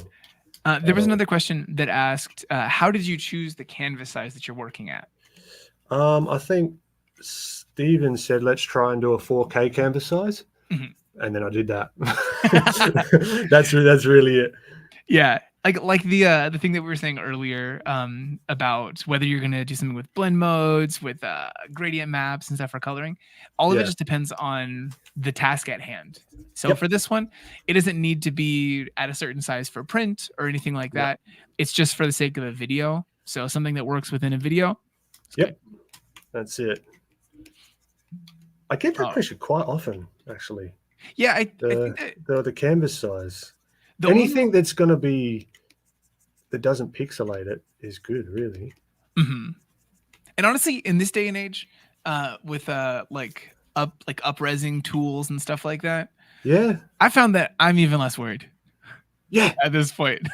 That's it. And then if you've got confidence in yourself as well, if it's too low resolution, scale it up. And where it's pixelated, you can always repaint it. That's very true. Like you've always got that option. Repainting is always an option. This person has one of my favorite names. They've been to a couple of our streams before.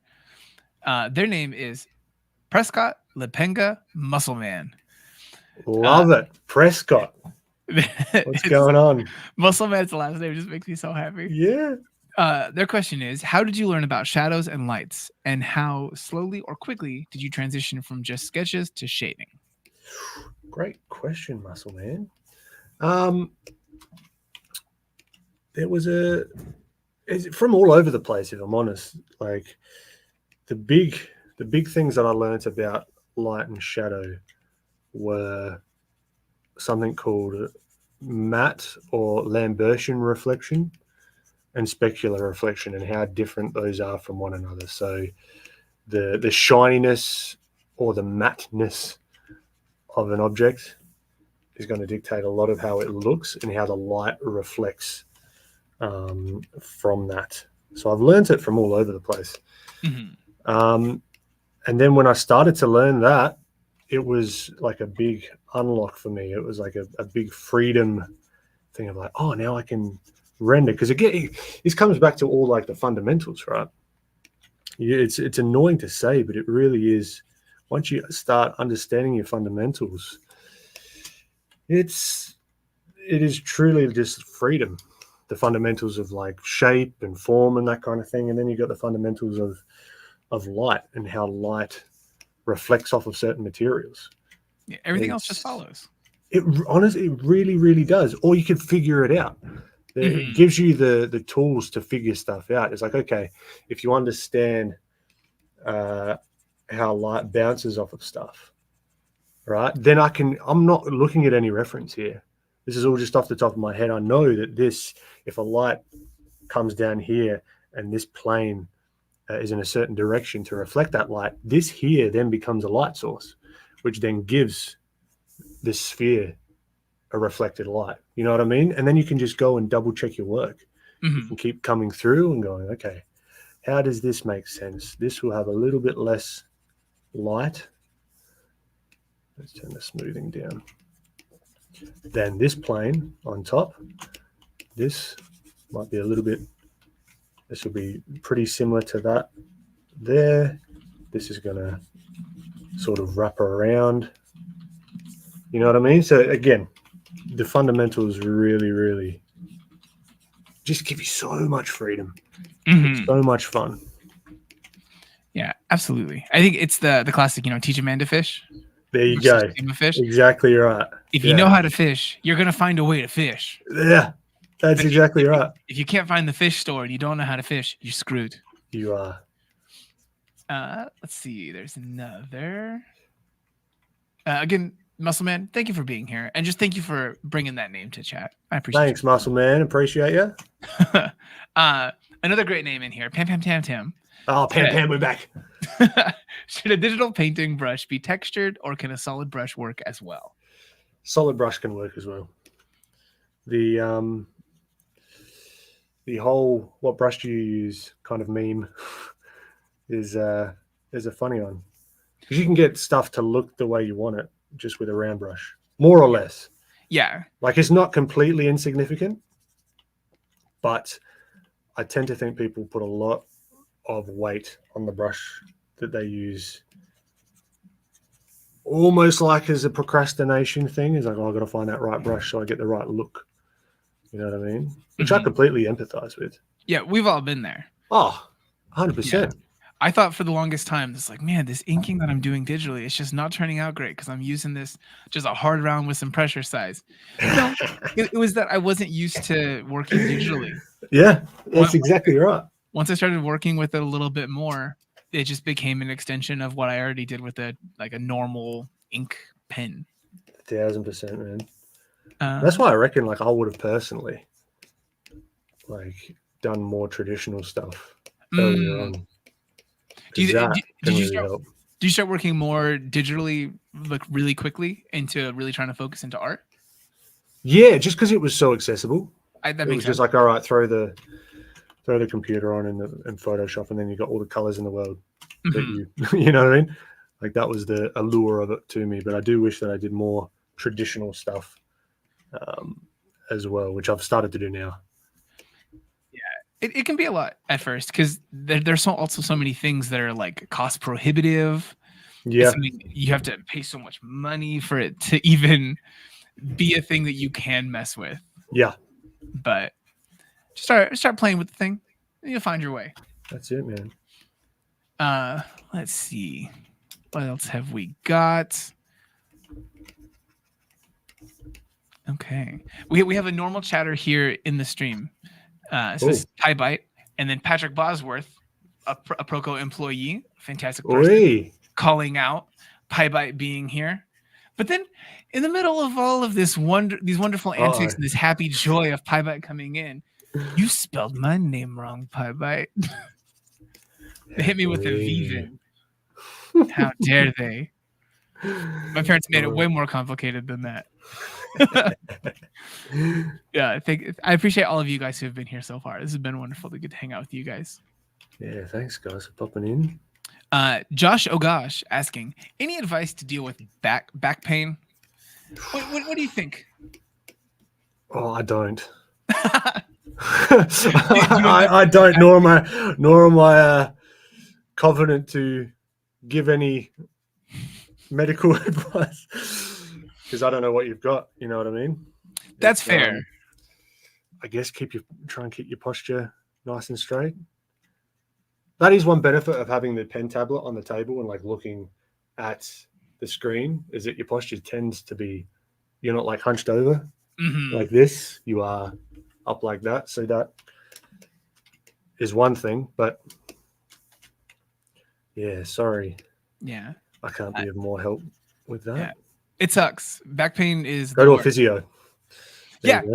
Absolutely. Yeah. Check in with the doctor if it's something that persists. Shoulders back. Watch yourself for shrimping. Unless it's like medically required or like you're forced into it by some sort of like scoliosis or something. Yeah. Get your back back. That's it. But other than that, if you do that and then something pops, something breaks, not us, not medical advice. We didn't tell you to do We are not giving medical advice. Yeah. Chloro in the chat asks, how do you figure out which color palette to use in a drawing?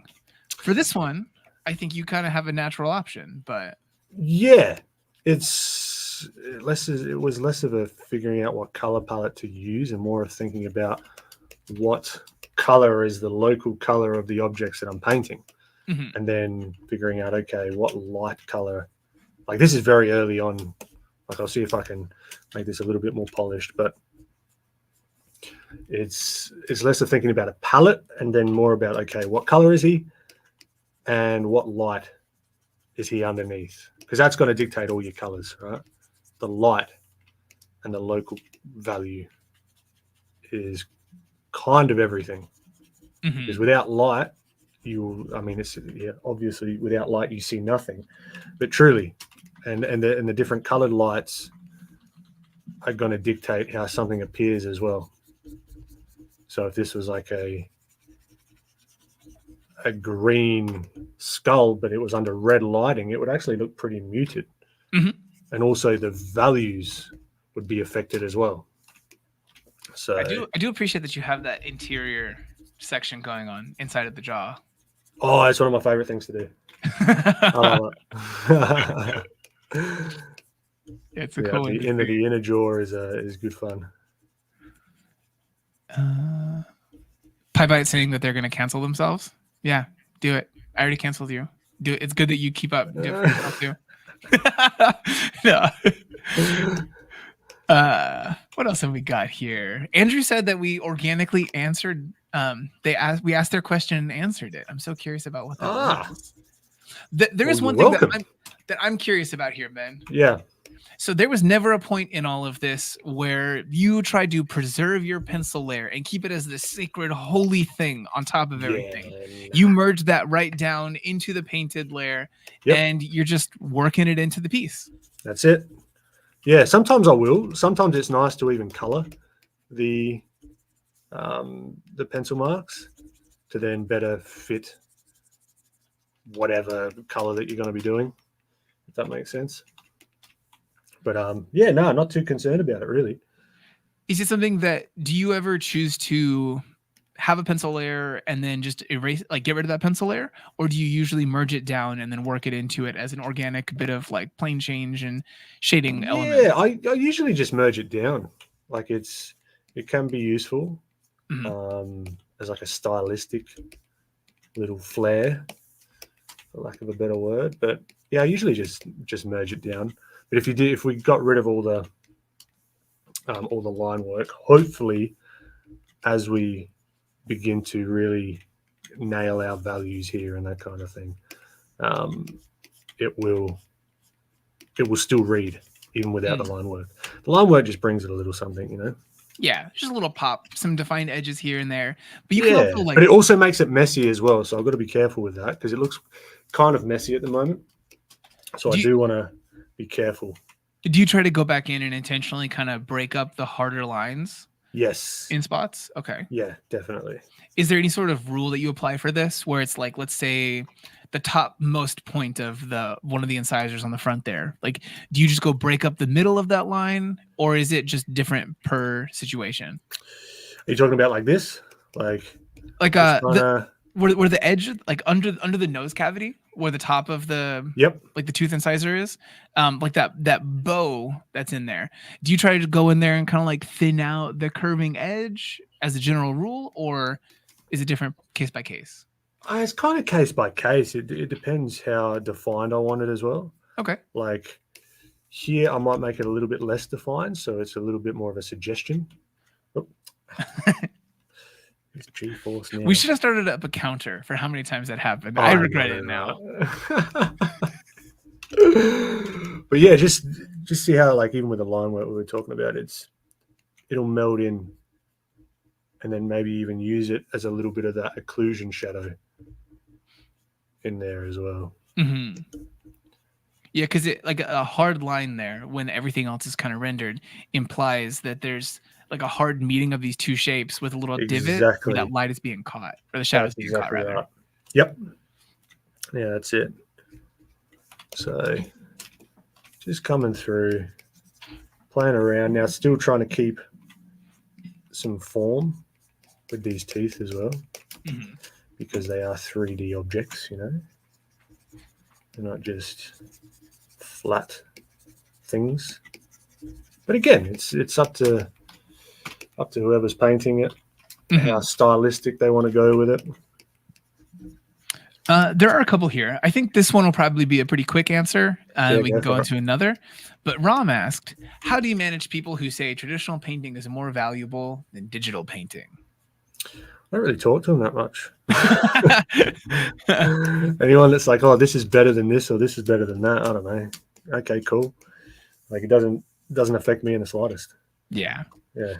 I think you can stretch that kind of thing out to anything. Like, how would a person who likes all natural peanut butter manage someone who says that it's quicker to just buy whatever like bad peanut butter, you know, with like sugar and palm oil in it?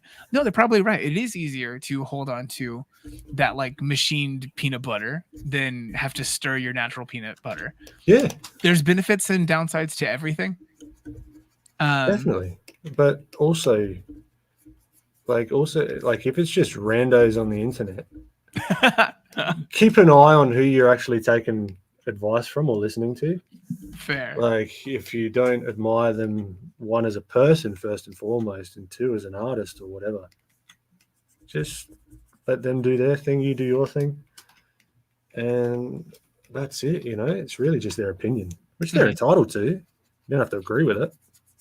Yeah, absolutely. Plus, also, frankly, that there will be a lot of people who say this kind of thing, that traditional art is something that is more like a worthwhile or actually functionally more valuable, like in a monetary sense, than digital art. As a general rule, that can be true for some people, but there are going to be plenty of people who can sell a digital piece that they made or the work they put into a digital piece for way more money than someone who's working traditionally, because maybe one of them sucks. Like artistically. Yeah, exactly. So that's why I say, like, if that's coming from someone that's like a world-class, like, traditional painter or whatever, it's like, oh, fair enough. That's probably true for them. Mm-hmm. But if it's just like some random on the internet, like, and it depends. Like, if you're working for a studio or whatever, you're most likely going to be doing digital just for the pipeline. You know what I mean? Like, actually getting stuff done fast. Yeah, absolutely. It's all dependent on what the goal is of whoever, you know what I mean? Whoever's doing whatever medium. So yeah, just don't listen to those people. Find what works for you, and that's the main thing. That's exactly right. Like in all art critique, just in general, receive what a person says, process it, think about whether they can be right in some aspect. And then do what you need to with that information. Sometimes you can, Yeah. sometimes maybe they said something good, but never, I guess, like, don't immediately write something off, but don't also take something as like gospel truth either. Yeah, that's it. I get advice from a whole bunch of different people as well. See if Yeah. there's some patterns that start to emerge. Then it's like, all right, let's listen to the one that keeps coming up time and time again. Marco in the chat. Not Marco Marco. Bucci. Not Bucci.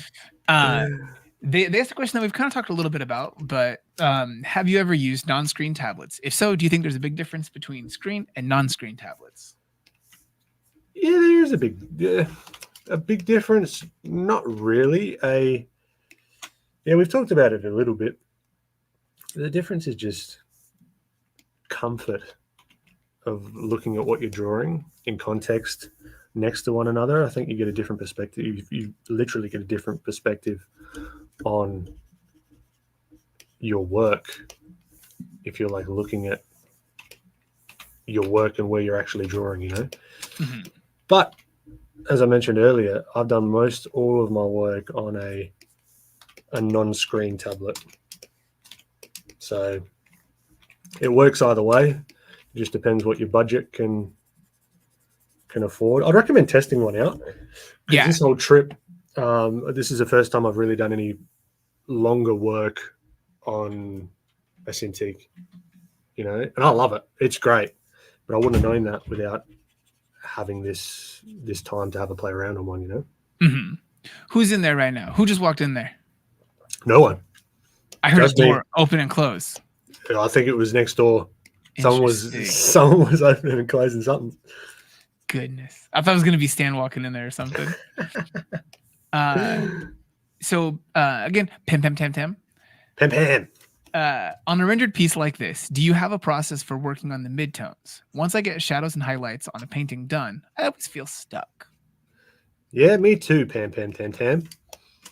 It's a lot of it is going back and forth and logically thinking about, okay, going back to the lights and the darks. This top part is going to be the lightest, regardless of the specular highlights. Okay, so this plane facing up here is going to be the lightest. And then we've just got to go through each plane. Is this in shadow? Not entirely. So this is going to be kind of this kind of mid-tone. Is this in shadow? No, but it's going to be lighter than, darker, sorry, than that top plane. We might even lighten him up just a tad as well. And then, yeah, the midtones are the tricky one, at least for me, because you can get lost in them pretty quickly. But yeah, that's really my process, is just going back, observing what we've already put down, and then really like stair-stepping them, like, and looking for gradients as well, because a lot of this is trying to find the gradient of the forms and how they kind of meld into one another. Like here, like the gradient of the in between these sort of tooth thingies. These little divots. Yeah, it's a very technical term. Let's see here. So like here, for example, if I'm looking at the chin, that chin is going to be quite a bit brighter because it's kind of jutting out a little bit. And same here as like the top of this tooth. Might be a little bit lighter. Same here. And then that sort of goes back in space. And then we just refine, see if we can find that gradient coming down.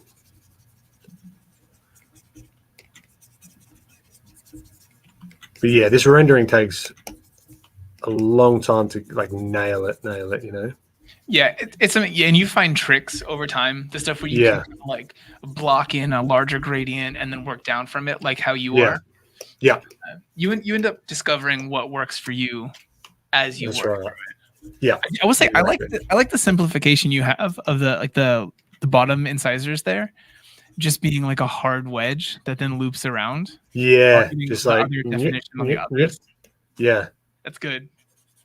Yeah, I do enjoy simplification where I can get away with it. I'll do it. Yeah, I think that's definitely something that I would say is pretty common to a person who does end up doing as much like stylized stuff. Like people can find out on proko.com/Ben Eblen. So Ben has a course that's on pre-sale currently called Illustrating a Stylized Character that you can see on screen right now.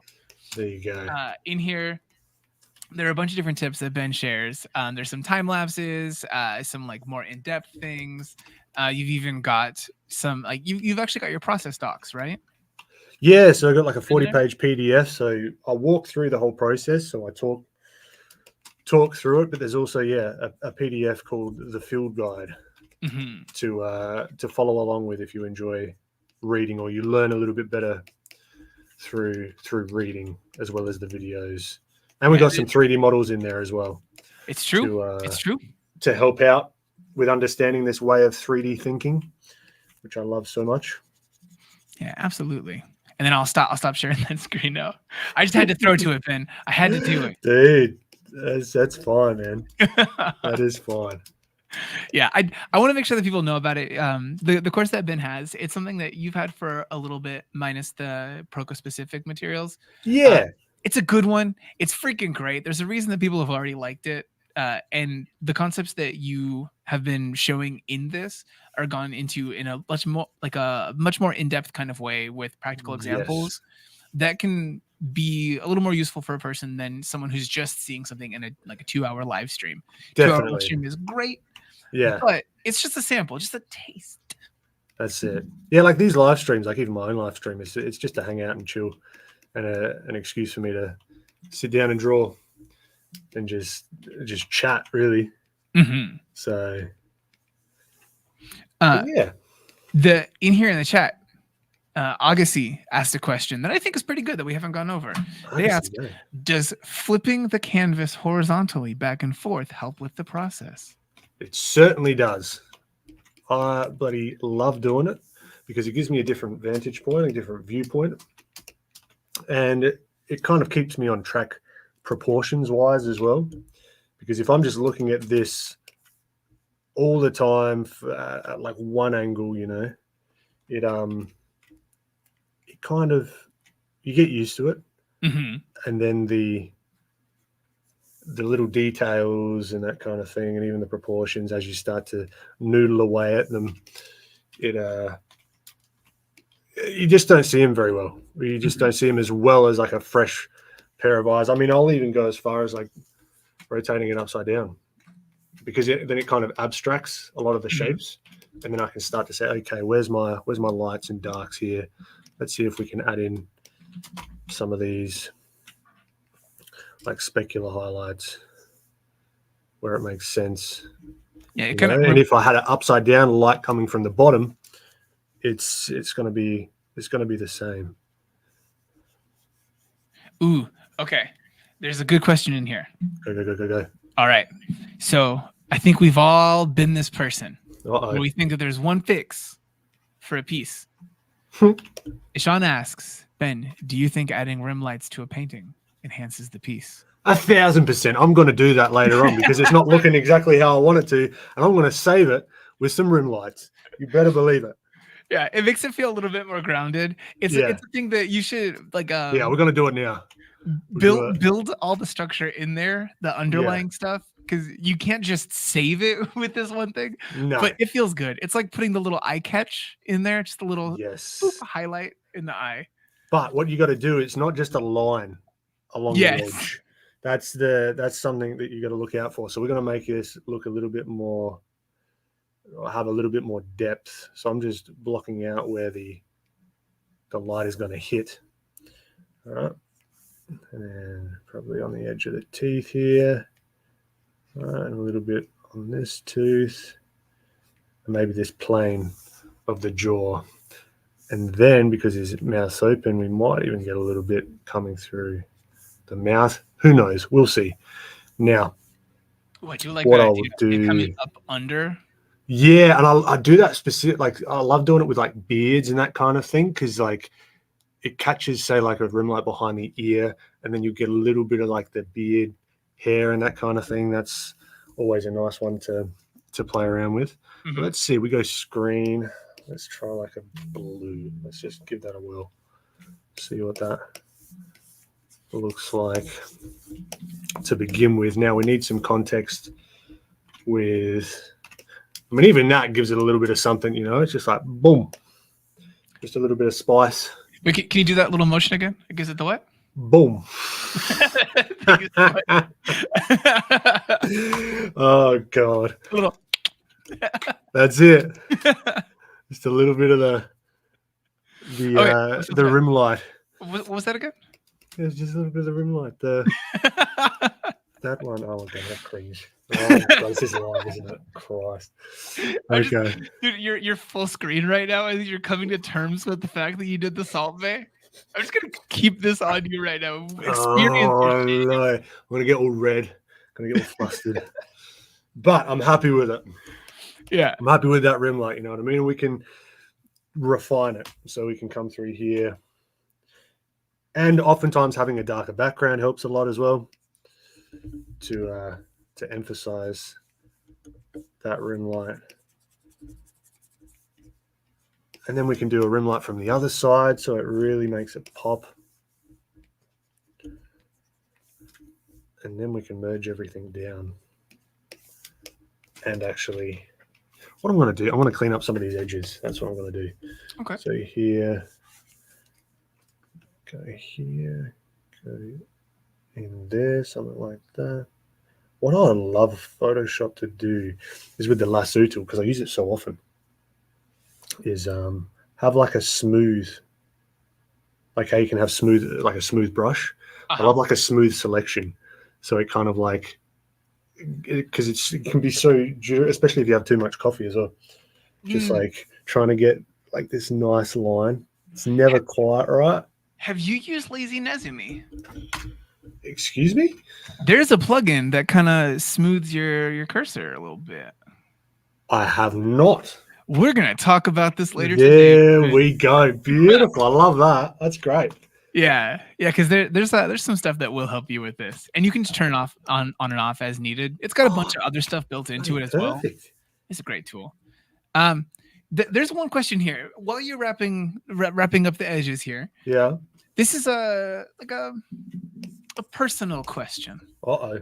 PieBite in the chat asks, should we still share our art online, knowing that big tech is scraping the net and sees everything we do as up for grabs? Ben, do you think that you would change whether you share your art or how you share your art online in an age where companies are starting to roll out policies that feel like or are directly saying they can train things off of whatever you post on there? I might not be the one to take advice with this. No, every person's view on this, I think, is valid. Like, I just don't I don't care that much for me.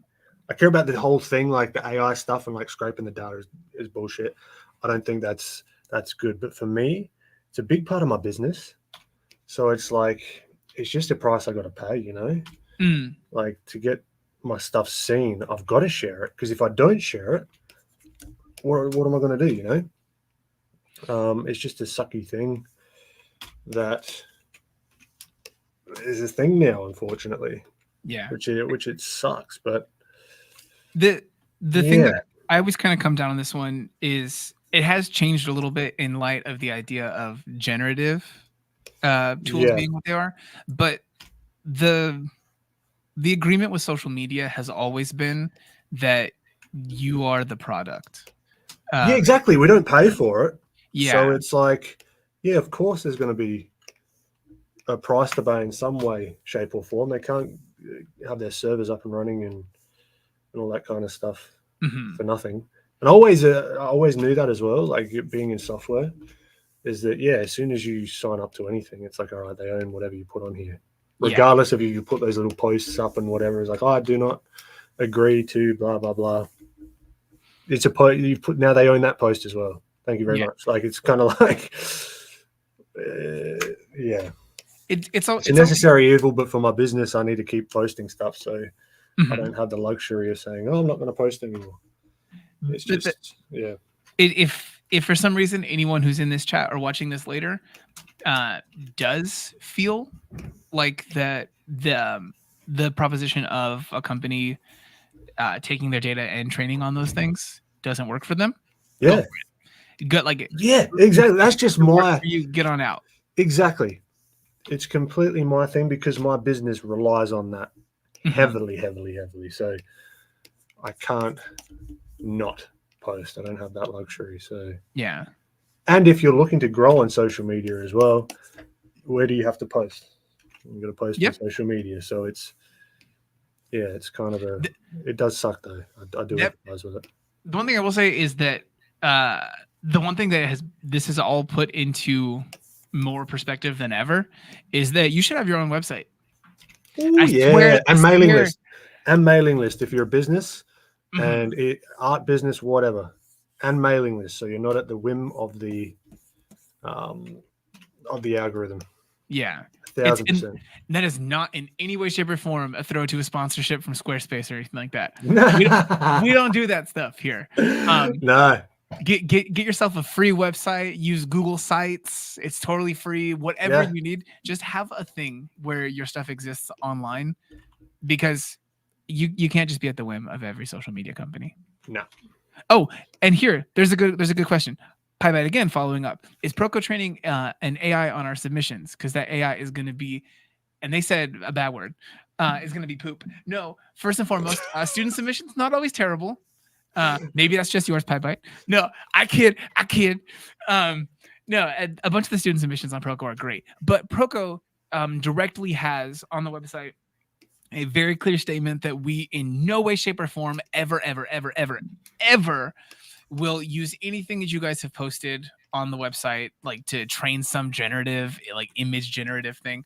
That's not what we're here for. And our website already has all of the things that are requested by all of the AI tools that exist out there to actively have our website not be used for scraping.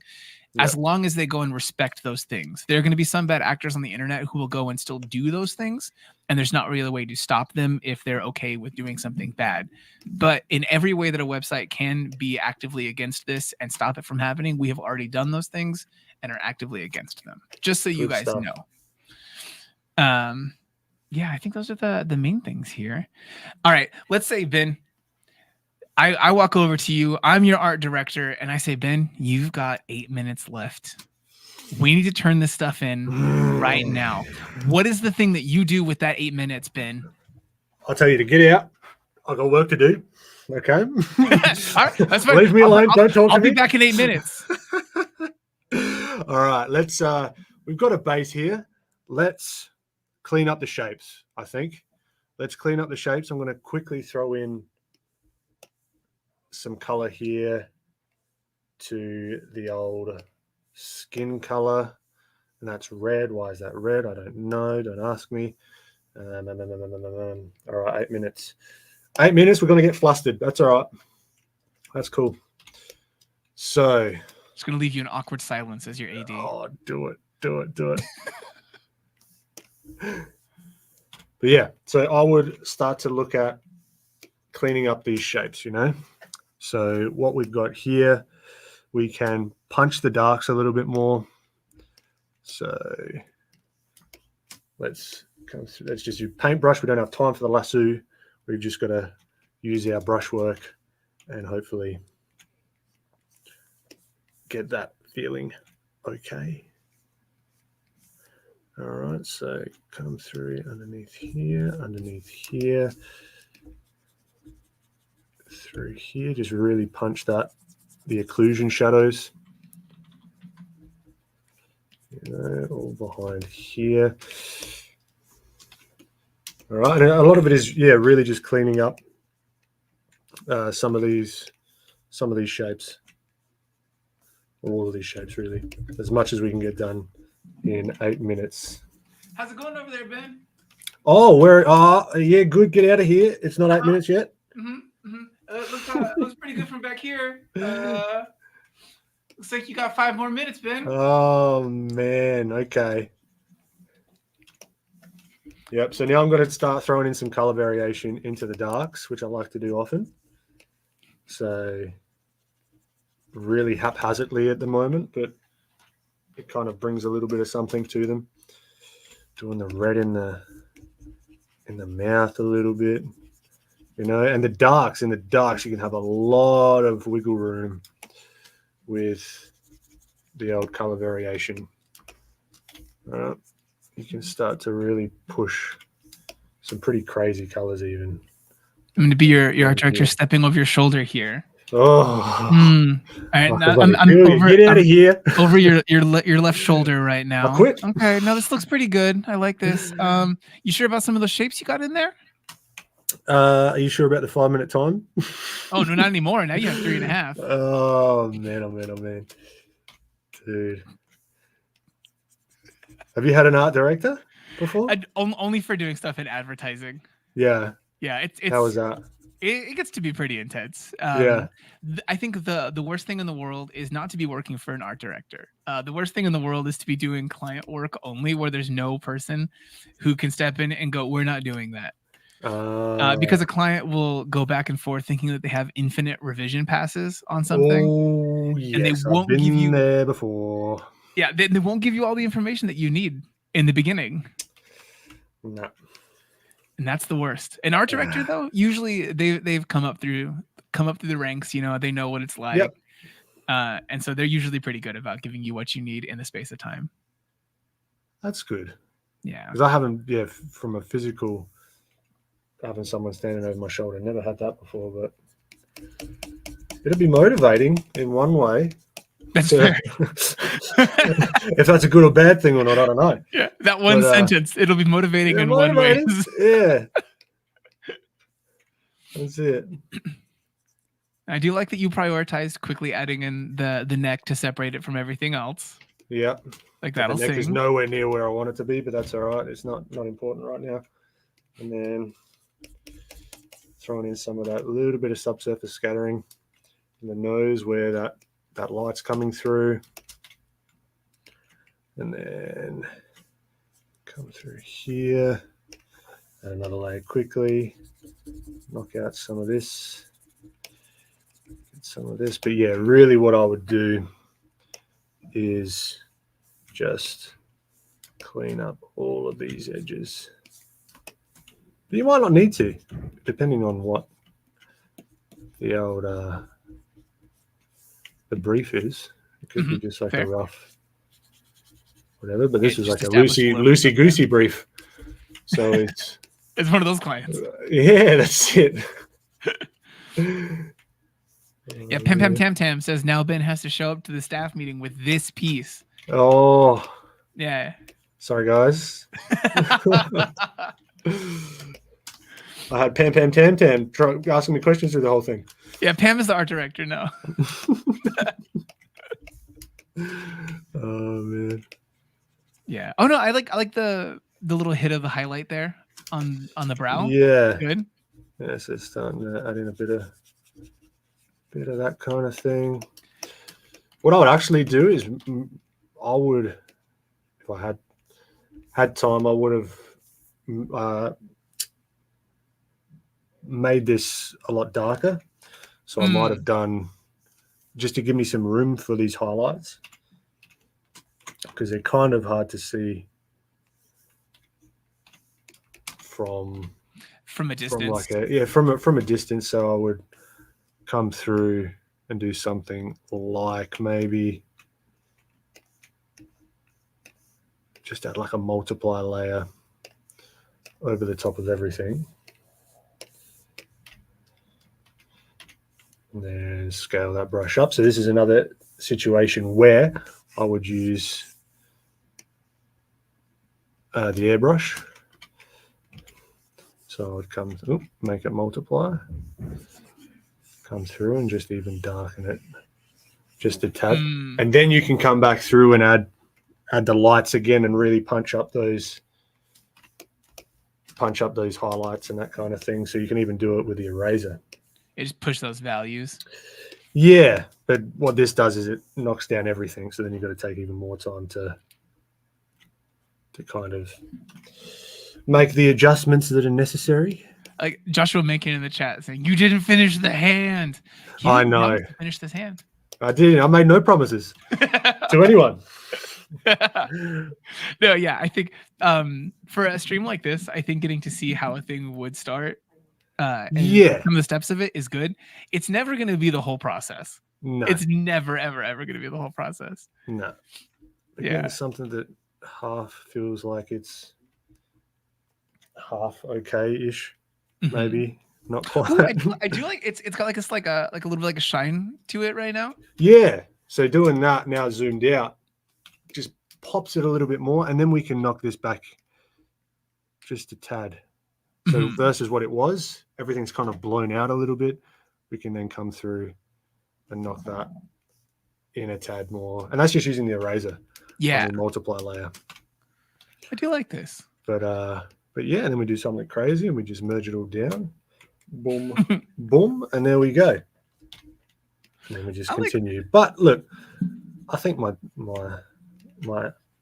time is that 5 minutes is a long 5 minutes. It's like I talked to the art director. He said it's fine. Okay, fantastic. But I will say, I reckon we might wrap it up soonish. Like it's just going to be a lot of fiddling around. But yeah, from this stage, I think that you would be going through, like pushing stuff around here and there, people have seen already demonstrated on the skull itself, the thing that's the most rendered here. Yeah. I want to give you the chance to mention to people why they should go pick up your course on proko.com/Ben Eblen. Oh, look, if you do enjoy the stylized stuff, like it's something that I've been working on. Like I used to be very traditional, like a realism kind of thing. And I've sort of taught myself how to do the stylized stuff and move away from the reference and that kind of thing. If you're interested in that, I recommend checking it out. If you do enjoy this stylized stuff, I love it. It's good fun. It's a lot of freedom to play and push the shapes. And if you've ever wondered how to sort of do a head turnaround as well, how I think about doing that is a Proko exclusive bit of content in there that I've recorded over the last week and a half. So yeah, if you're interested in this stuff, go check it out. If not, I hope you enjoyed this stream regardless, because I am having a blast and I could be here for another 6 hours just noodling away. Yeah. This character. This was a good time. I think whether you're here in the United States or not, I think that we should come back here and do another stream at some point in time, because not everything. I'd love to. Not everything that we do has to be in support of some sort of like pre-sale or a course launch or anything like that. No, that's it.